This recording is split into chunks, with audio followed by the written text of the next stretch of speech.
Hi, welcome back. I don't know if you remember Freya when a few years back at Patchings when she was just a little puppy. She's grown up a bit now and weighs quite a bit. Probably one of the best wireless doorbells we've ever bought. So if you hear a barking, it's probably the postman.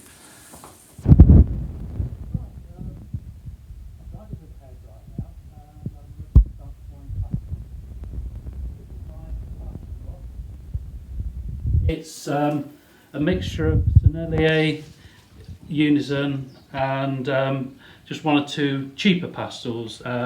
These are a little bit cheaper. You tend to find the cheaper pastels are harder, so we can do more sort of drawing work with those.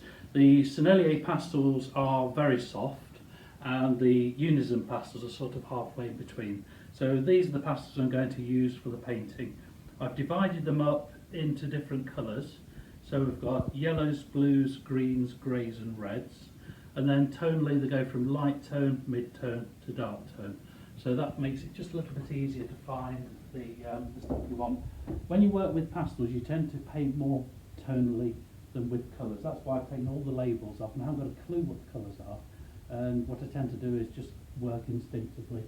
So off we go. I'm going to put a mountain in first in the background. And I want a sort of bluey grey for that. Generally things that are further away tend to become greyer and less colourful. It's known as aerial perspective, so that's becoming less distinct. So we want another mountain now, a little bit closer. So I'm going to go for a darker tone now. This is another mauvey grey, and I'm going to work that over that one.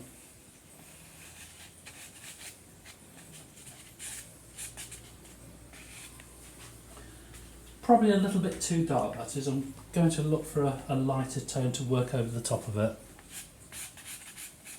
I call this stage of the painting stooging around because I'm really not too sure about the colours or what I'm doing, and often I'll apply a colour and just see how it works and progress from there. I mean, you've got some lovely turquoisey colours here. Just run a little bit of that through.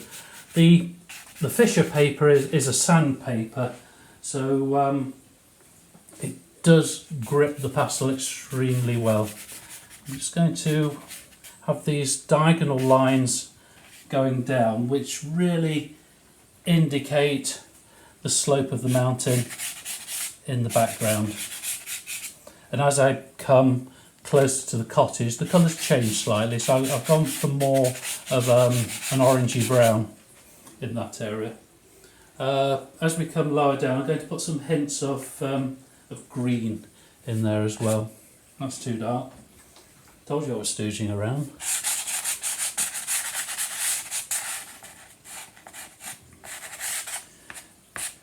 One of the principal things that you should consider when you're working with pastels is to work very, very lightly. So I'm hardly touching the surface at all, just gently rubbing these colours across. I've got this bowl of ground rice. These help to keep my pastels clean. As you can see, the box is quite pristine. So we pop them in there, give them a shake, and it gets all the dirt and the dust off the pastel and allows me to put them cleanly back into the box. You can use any sort of ground starch. This is ground rice, but you can use semolina, even Cadbury Smash if you can get it. But it has to be ground, it has to be a fine powder, otherwise it doesn't work. Still picking up colours and running them through. One of the things you'll have noticed when I'm working is that I'm not rubbing the pastel with my fingers. And there's a very good reason for this. This is a sandpaper surface. So if I start vigorously rubbing with my fingers, it'll start to take all the skin off my fingers. So that's the reason I'm not doing it. I'm using the pastel as a blender itself. And that, just putting these light layers of colour on is helping to form the painting. I'm going to just make that hill a little bit stronger. Did you hear there? There's a little bit of semolina trapped between the pastel and the surface. It gives quite a gritty sound. Yeah, that's better. If you do want to rub the surface, you can use a bit of cork. I mean, I find wine corks are excellent, and it's always a good excuse to open a bottle of wine. So anything like that is good. Just putting this pinky orange in as we work down. You can see I'm working one colour over another and forming the background area. I've still just got this small collection of pastels, and I keep going back and using the same set of colours now that I've established a colour scheme.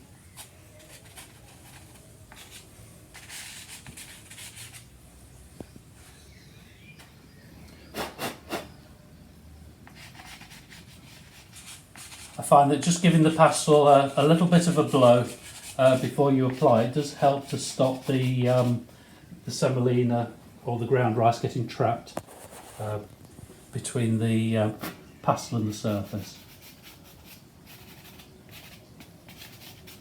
I think that's enough for that mountain. So I want to put a little hint. This is Caelem in Pembrokeshire. We went there a few years ago, and I seem to remember that looking up the hillside there were various stone walls where people had ventured high up onto the hillside to build them. So I'm just going to indicate these with a dark pastel now.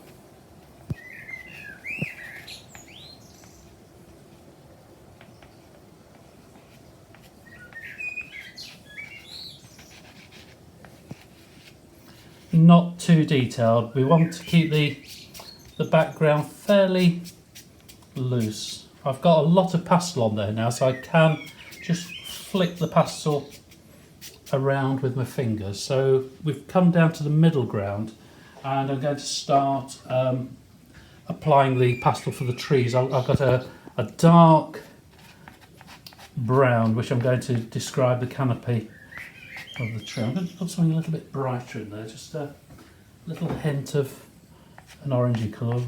Just make it on the edge of autumn. I mean, when you're painting, you can make the painting any season you like. You just got to be consistent. I mean, if we're making it more of an autumnal scene, we don't really want a load of poppies in the foreground. But other than that, you can do more or less what you want.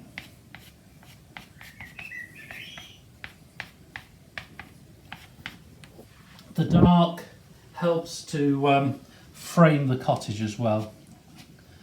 This is a very, very dark brown. It looks like a black, but it is a dark brown. Just going to put some of that in. Just hit it with the side of the pastel, and then you're getting instant branches and trunks. A little bit more of this orange. And then down to the cottage. The farmhouse has got a sort of greeny grey roof, and I'm frantically searching in my pastel box for something that's suitable. I think that's too dark. I'm going for something a little lighter. That's not bad.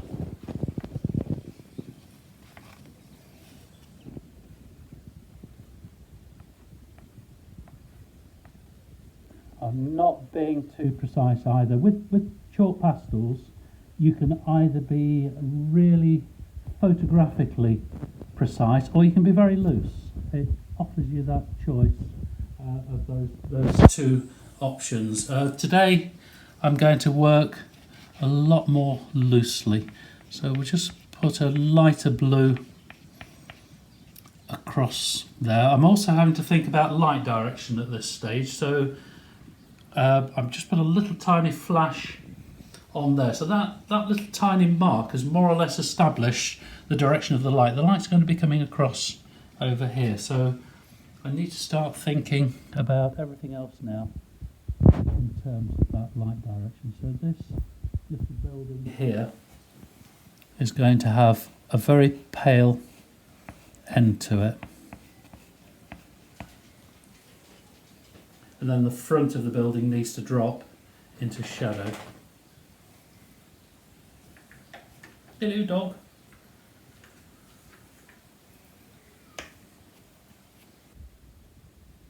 That's not dark enough.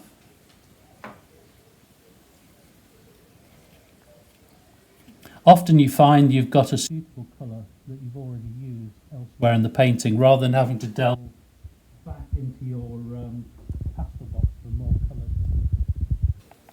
It also helps to maintain a little bit of colour harmony as well in the painting.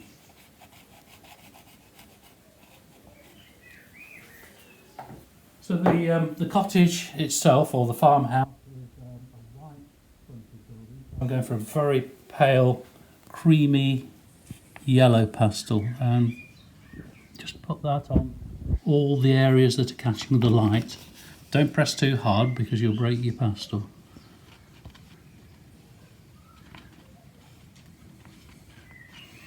Not being too precise with the marks, but just to get the basic shape of the building.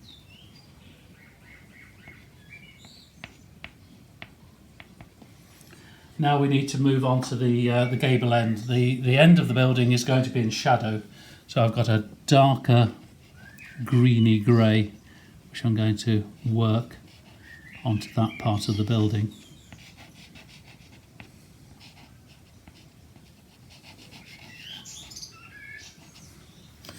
I also like to put a little shadow under the eaves. I call this a drop shadow, and this just helps to add a little bit more dimension onto the building.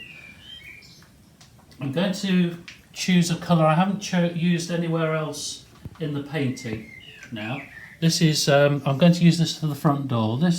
Using this colour is known as a discord colour when you haven't used it anywhere else in the painting, and it seems to draw the eye to that part of the painting, and I'll come back to that in a little while. I'm just going to add a little tiny bit of detail. This is a much harder pastel. It's made by Critical, and I fit this into the end of this clutch pencil, and this will allow me to do just a little bit of detail work back into the painting. We can put the windows in.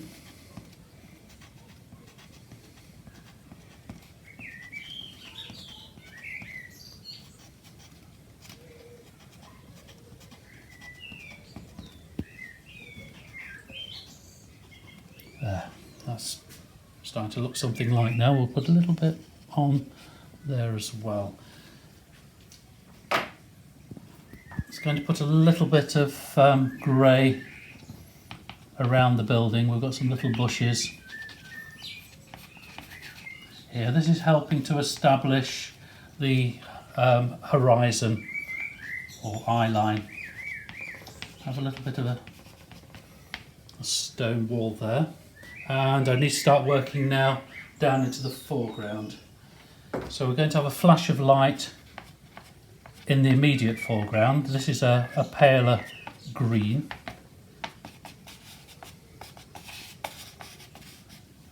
And then I need to work to a darker, greyer green on to mix in with that.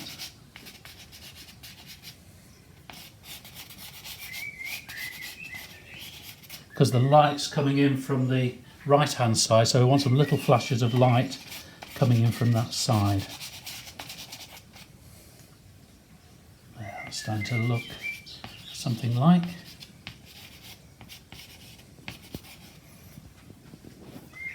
So the next stage is the wall, and I've already got a very dark pastel which I've used earlier on, so I'm going to just work off the side of that and just let that wall disappear off into nothing. As I said earlier on, if you put a big solid mark across the painting, it can stop the eye going into the work, so we'll just feather that off at the ends there, and then I'm going to use my sharp pastel pencil just to draw in the gate, and we'll put some little stakes on the top of the wall. That helps to keep the sheep in. And I mentioned earlier on we were going to put some sheep in, so we want some little herdwicks to go in there. Herdwicks are the sheep that are native, well, they're really Lake District, so they've probably gone astray. But actually, I'm not sure what sheep you get in Pembrokeshire. We'll make these sheep a little bit grey.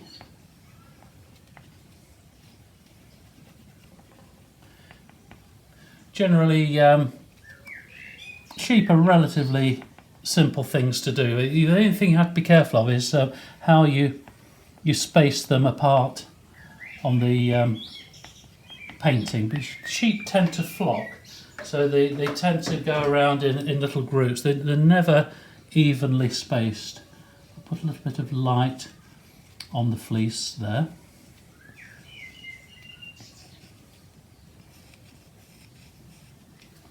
And we'll give them a little head.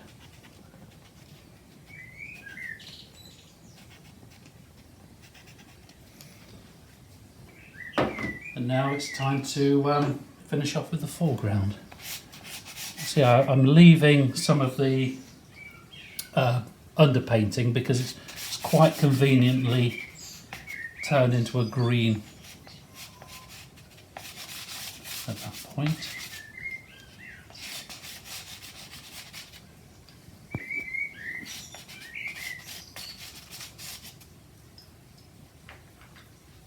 This is quite a strong green. I'm just going to push that across the bottom of the painting. We'll give the sheep some shadows to anchor them to the base.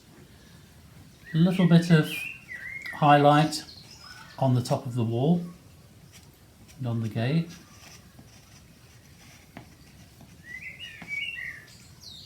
And we just need to go back now to this doorway. As I said earlier on, I want the eye to go particularly to that point because we're going to have the farmer outside, so we want a little mark for the head.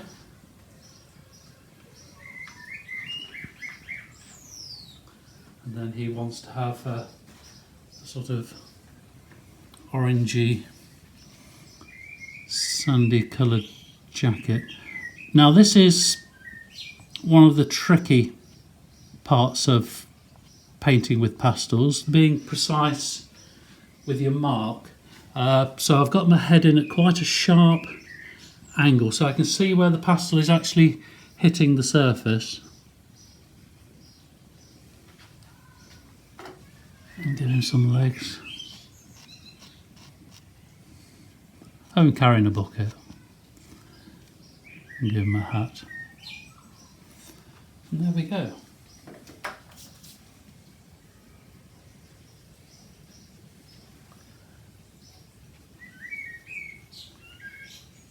I'll just tidy up around there where I've put my fist on the painting. Have a little path.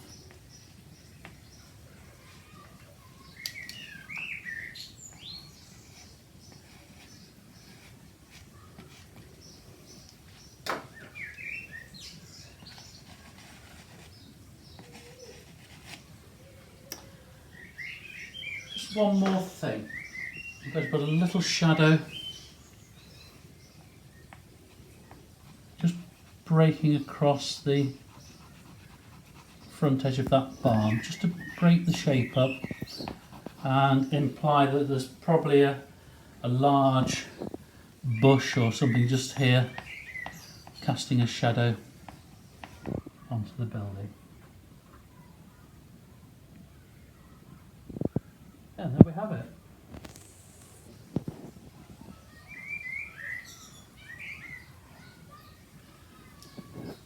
I'll just put a frame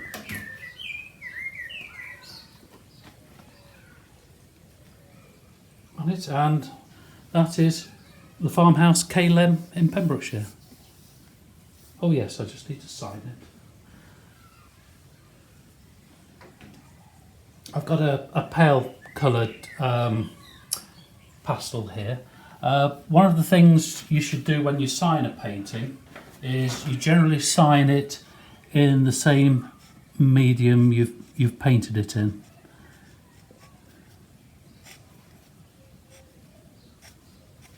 So it's always a good idea to pick a style of signature that suits the medium you're working in, you see? And there we go.